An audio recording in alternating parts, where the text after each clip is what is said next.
Hello everyone, good morning. কেমন আছো তোমরা সবাই? Welcome back to my channel দীপুর পাঁচালী।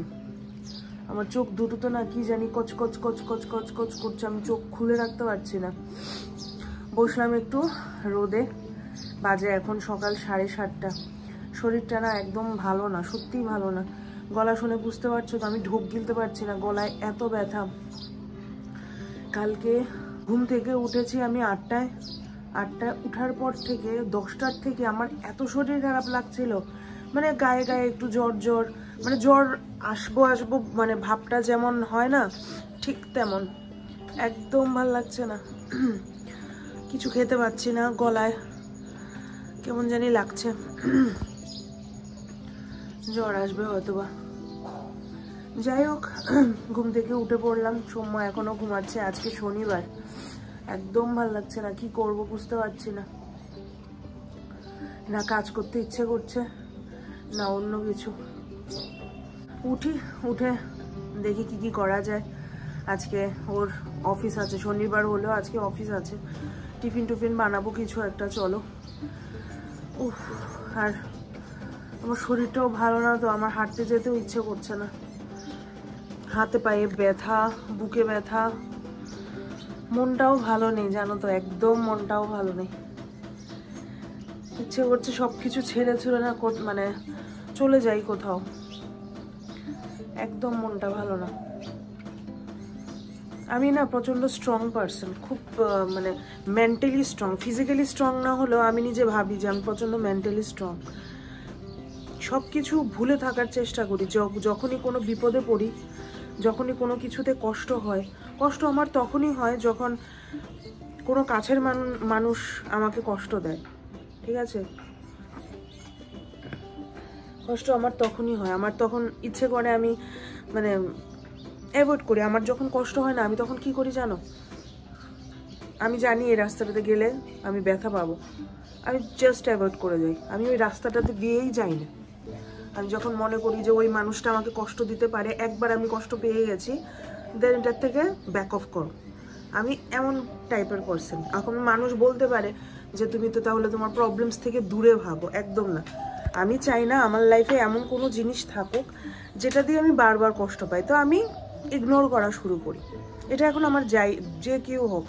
আর কষ্ট আমাকে সেই দিতে পারে যে আমার প্রচণ্ড ক্লোজ। আমি রাস্তাঘাটের মানুষ বা অপরিচিত মানুষ, বন্ধু বান্ধব, ওদের থেকে আমি কষ্ট পাই না, কারণ ওরা আমার আপন না, কোনোদিন আপন হতে পারে না। আমি কষ্ট তাদের থেকেই পাই যারা আমার আপন, ছোটবেলা থেকে যাদেরকে আমি চোখ খুলে দেখার পর থেকে আমি দেখেছি, চিনি, জানি, মানে এমন আর কি ব্যাপারটা। লাস্ট কিছুদিন ধরে মন মেজাজ একদম ভালো না,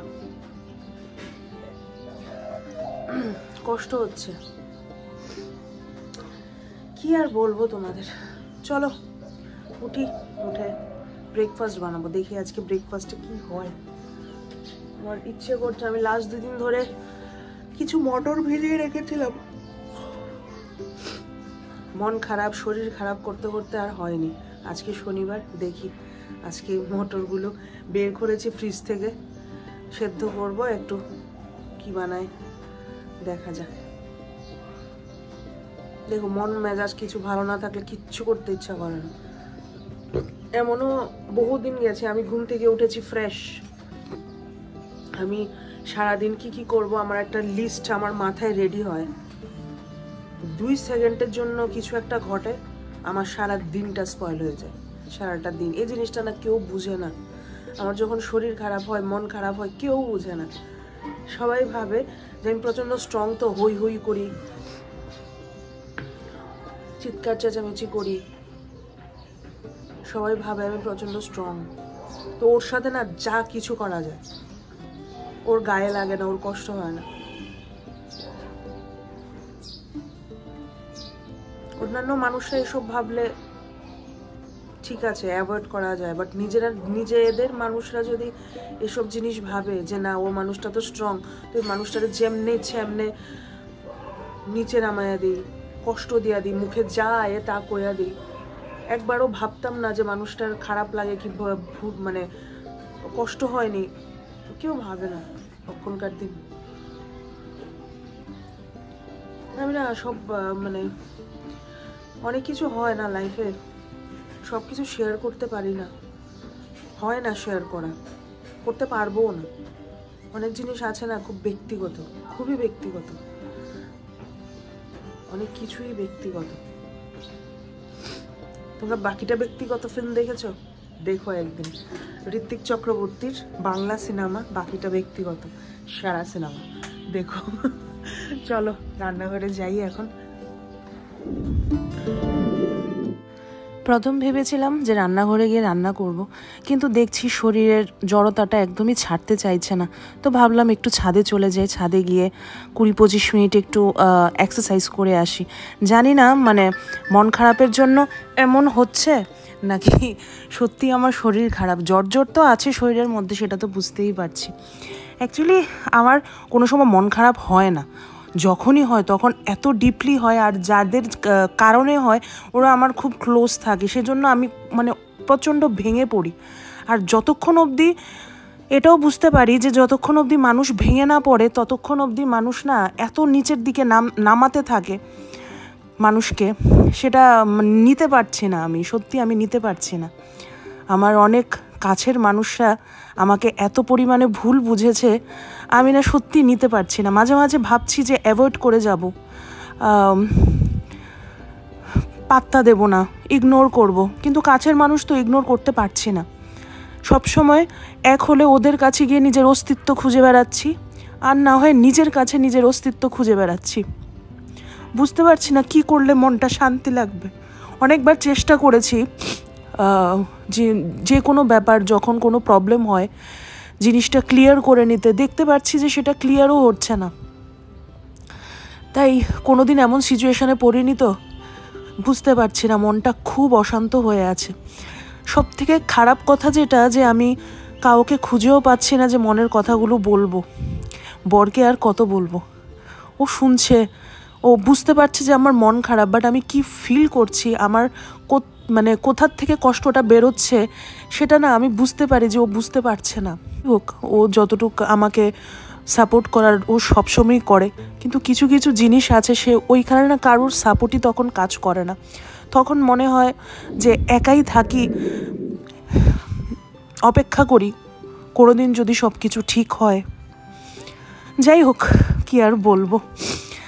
চলে এলাম, 20-25 মিনিটের মতো করলাম একটু যোগা, করে শরীরটা একটু হালকা ঝরঝরা হয়েছে, বাট গা ব্যথা হাত পা ব্যথা এখনও কমেনি। আমি বুঝতে পারছি আমি বড়সড় একটা মানে জ্বর ওঠার কবলে, মানে অসুস্থতার কবলে পড়তে চলেছি নেক্সট 4-5 দিনের জন্য। এখন চলে এসেছি রান্নাঘরে। আমরা যখন জম্পুই গিয়েছিলাম ওখানে ব্রেকফাস্টে আমরা লুচি আর ঘুগনি খেয়েছি। আমি অনেক সময় তোমাদেরকে ঘুগনির রেসিপি দেখিয়েছি যে আমি যেভাবে ঘুগনি বানাই, বাট ওখানে গিয়ে যে ঘুগনিটা সৌম্য খেয়েছে, আমাকে ওখানে বসে বসে একদিন বলল যে দেখো ঘুগনিটা কি টেস্টি হয়েছে, বাড়িতে একদিন এইভাবে বানিও, তুমি যেভাবে বানাও সেভাবে টেস্টি হয়, বাট এভাবে একদিন বানিয়ে আমাকে খাইও। আমার খুব ভালো লেগেছে এটা খেয়ে। তো সেটা খেয়ে আমি টেস্ট যতটুকু বুঝতে পেরেছি সেই টেস্ট অনুযায়ী আজকের ঘুগনিটা বানাবো। তো এখানে আমি কিছু খোসাসহ আলু নিয়ে নিলাম, পেঁয়াজ নিলাম, আদা, রসুন ছাড়া আমার আবার ঘুগনি খেতে ইচ্ছে করে না। তো ওইটার মধ্যে রসুন ছিল কি ছিল না সেটা জানি না, বাট আমি একটু রসুন অ্যাড করব। এখানে একটু তেজপাতা, শুকনো লঙ্কা ফোড়ন দিলাম, একটু জিরে ফোড়ন দিলাম, দেওয়ার পরে একটু আদা, পেঁয়াজ কুচি সব কিছু দিয়ে দেব। যেহেতু আমি সবটা প্রেশার কুকারে একসাথে করব, আলাদা আলাদা ভেজে আলু তারপর আবার ঘুগনিতে অ্যাড করব, সেগুলোর টাইম আর এনার্জি ইচ্ছে আমার কোনোটাই নেই আজকে। তো একসাথেই সব কিছু বসিয়ে দেব। তো তেলের মধ্যে ফার্স্টে একটু ফোড়ন দিয়ে আমি আলুটা হালকা একটু ভেজে নেব, তারপর একটু কুচানো পেঁয়াজ রেখেছি, কুচানো রসুন রেখেছি, তো সেটাও একটু ভালো করে ভেজে নেব। আর সঙ্গেই সেখান থেকে অল্প একটু আদা, কাঁচা লঙ্কা আর পেঁয়াজের পেস্ট আমি বানিয়েছিলাম, জানতে ঝোলটা একটু থিক হয়। এমনিতে সিটি দেওয়াই যেত সম্পূর্ণটা আস্তা রেখে, বাট আমি ভাবলাম একটু আলাদা আলাদা করে দিই, খেতে ভালোই লাগে।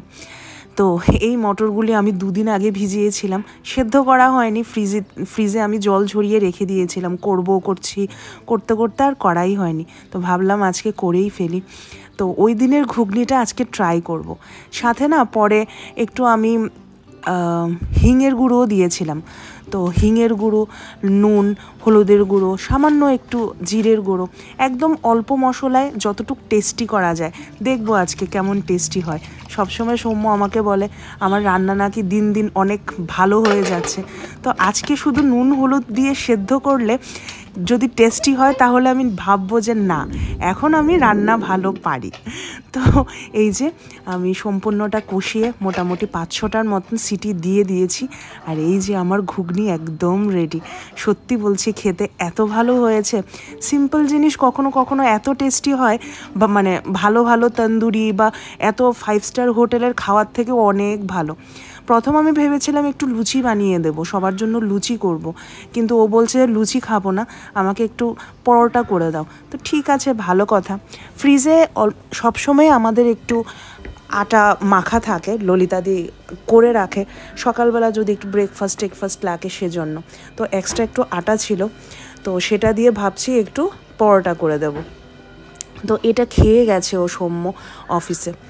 তো এটাই ছিল আজকে। অনেক কথা তোমাদেরকে শেয়ার করলাম টুকটাক। সবসময় তো সব কিছু শেয়ার করা হয় না, মনের কথা শেয়ার করতে গাটস লাগে অ্যাকচুয়ালি, আর সবসময় পারিও না মনের কথা সবার সাথে শেয়ার করতে।